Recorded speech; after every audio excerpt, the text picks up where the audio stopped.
먼저 PM을 만나기 전에 저의 스토리를 말씀드릴 거고요. 그 다음에 PM을 만나고 나서 제가 변화했던 성장 스토리를 말씀드리려고 합니다. 그리고 앞으로의 저의 PM 사업의 방향성과 목표를 말씀드릴게요.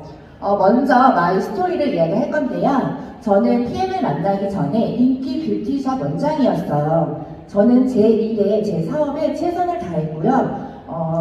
저의 기술력을 저희 분야에서 상위 클래스까지 올리기 위해 수많은 노력을 했습니다. 그러다 보니 전국 각지에서 손님들이 오셨고 저의 기술력을 배우려는 수강생들이 늘어나기 시작했어요. 그렇게 저는 사업을 확장해 갔고 직원도 생겼고 모든 것이 세팅된 상황이었습니다.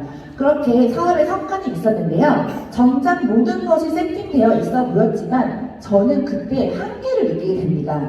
저는 물가가 오르고 인건비가 오르고 재료비가 모두 오르는 상황에서 저는 저의 체력 저하를 느끼게 돼요. 그러면서 이 도구는 나를 지킬 수 없는 도구구나. 이제 이거는 나를 지킬 수 없고 새로운 도구를 찾아야겠구나를 생각합니다.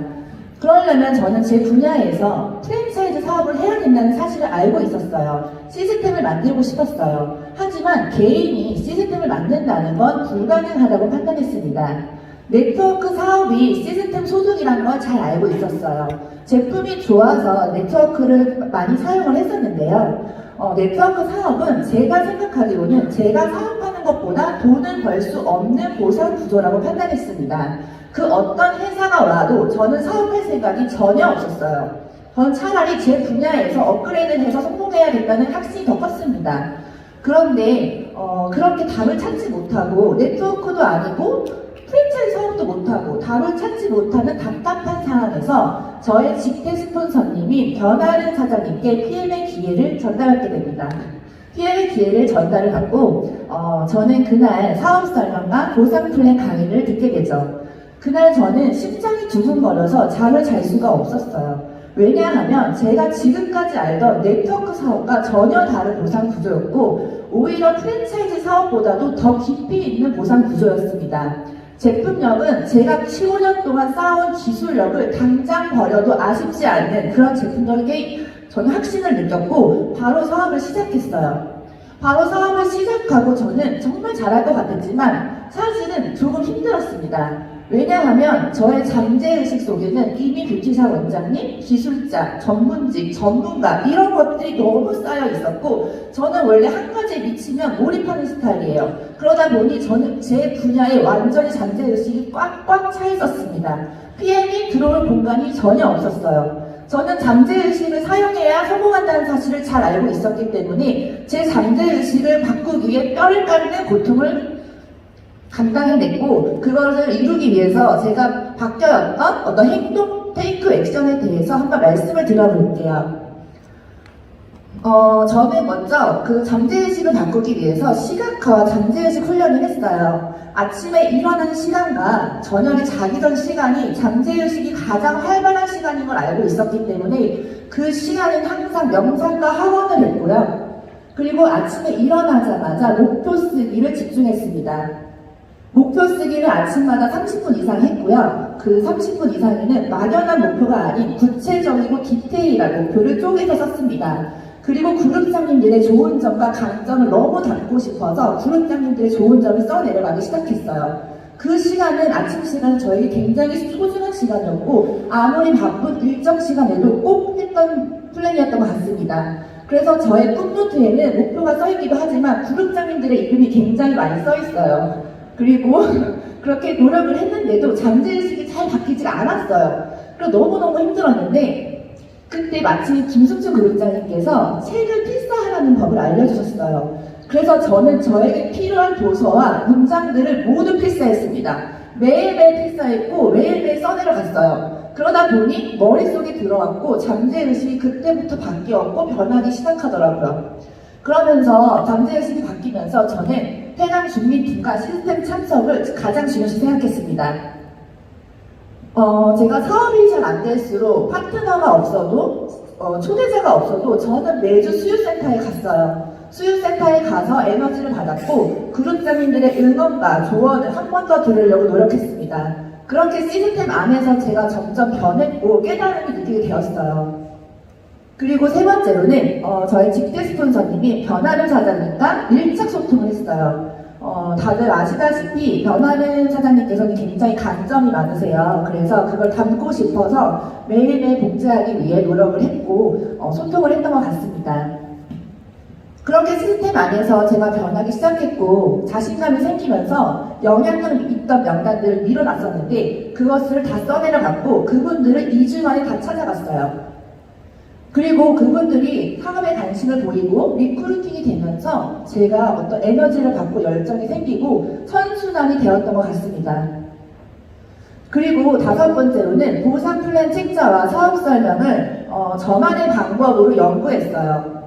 하나하나 특허 하나하나 생각하고 연구하고 더 깊이 있게 전달할 수 있게 그룹장님들이 가르쳐 주셨던 거에서 제가 더 확신 있는 비전 보상 플랜으로 바꿨던 것 같아요. 그러면서 제가 보상을 줄 때 사업 설명을 할 때 제 몸에서 오히려 전율을 느꼈고 팔이 정말 소름이 돋을 정도로 열정적으로 미팅을 했던 것 같습니다. 그러다 보니 제가 PM에 더 비전을 보게 됐고 확신이 더 생겼던 것 같아요. 그리고 여섯 번째로는 온라인 마케팅에 집중을 했는데요. 저희 베네피플 그룹장님인 정소진 그룹장님께서 두바이 리더 미팅 때 회사의 방향성은 온라인 마케팅에 집중한다 이 말씀을 해주셨어요. 그리고 저에게 강점을 살리세요 용기를 주셨고 저는 그 이후로 온라인 마케팅에 집중을 했습니다. 온라인 마케팅을 할 때도 그냥 한 것이 아닌 연구를 하고 개인 크리에이터가 되기 위해 굉장히 노력을 했는데요. 그러다 보니까 저번 달에도 온라인으로 풀셋을 3개 유통을 했고 콜라겐을 올린 날은 1시간도 안 돼서 콜라겐까지 유통하게 되었습니다. 그렇게 온라인 마케팅에 더 자신감이 생겼고 그런 방법들을 파트너들과 공유하기 시작했습니다. 그리고 7번째는 액션 플랜과 목표 관리를 했는데요. 저는 월목표, 주목표, 일목표를 쪼개서 관리했어요. 그리고 하루에 액션 플랜을 체크리스트에 적어서 모두 행동하려고 노력했습니다. 그 체크리스트에 만약에 미팅 일정이 있었다면 그런데 미팅 일정이 캔슬이 났어요. 전 체크리스트를 성공하기 위해 다시 미팅 일정을 새로 잡아서라도 무조건 하루에 액션 플랜을 성공하려고 했습니다. 그렇게 하루하루 성공을 해서 한 달 한 달 쌓아갔던 것 같아요. 그리고 8번째는 나의 성공보다 파트너 성장에 집중했어요. 처음에는 제가 사업할 때 저의 성공에만 집중을 했던 것 같아요. 그런데 시간이 지나고 시스템 안에서 제가 깨달음을 느끼고 제가 변하기 시작하면서 파트너 성장에 굉장히 집중했습니다. 그냥 계산하지 않고 파트너들을 위해 후원을 했고 파트너들이 문제가 생기면 고민을 했고 그들이 어떻게 성장할 수 있는지 또 연구를 하기 시작했어요. 그래서 그들의 부족한 부분을 채워주고 가르쳐주고 도움이 되려고 노력했습니다. 그래서 저는 정말 나를 불태워보자. 나는 파트너들을 위해 달린다. 나는 없다. 이런 마음으로 했던 것 같아요. 자영업과 했을 때와 전혀 다른 마인드였죠. 그러다 보니 파트너들이 점점 생겨났고 보이지 않던 사업이 지금은 400까지 내려가면서 보이는 사업으로 변하기 시작했던 것 같아요. 그리고 얼마 전 미팅 때 신규 파트너 사장님을 만났는데 그분이 4년 동안 이제 어떤 자신의 커리어를 잃은 채 육아맘이셨어요. 근데 그분께서 사업 설명을 들으시고 너무 심장이 뛴다, 설레인다, 뭔가 희망을 찾은 것 같다 이런 말씀을 해주셨는데 그 말씀을 듣는 순간 저는 온몸의 전율을 느꼈고 이상한 사명감이 들면서 이 일은 그냥 하는 일이 아니 나의 어떤 유통하는 일이 아니 되게 가치 있는 일이구나 정말 비전을 전달하고 기회를 선물하는 일이구나 이런 생각을 하면서 굉장히 큰 책임감과 사명감이 생기더라고요. 그러면서 PM의 비전을 더 보게 된 것 같아요. 저는 앞으로 제가 만약에 이제 목표가 있다면 저는 기회를 드리고 싶어요. 새로운 파트너들이 왔을 때 어떤 자신의 삶을 주도적으로 바꾸고 싶지만 방법을 모르는 분들에게 방법을 알려드리고 도움을 드리고 함께 성공하고 경제적 자유와 시간적 자유를 다 선물해 드릴 수 있는 그런 리더가 되고 싶어요. 그리고 영혼을 깨우는 그런 리더가 되고 싶고요. 정말 항상 겸손을 잃지 않고 한 단계 한 단계 계속 성장해 나가고 성공할수록 나는 운이 좋은 사람이다. 난 정말 운이 좋았어. 이런 식으로 겸손을 배우는 그런 리더가 되겠습니다. 지금까지 경청해 주셔서 감사합니다.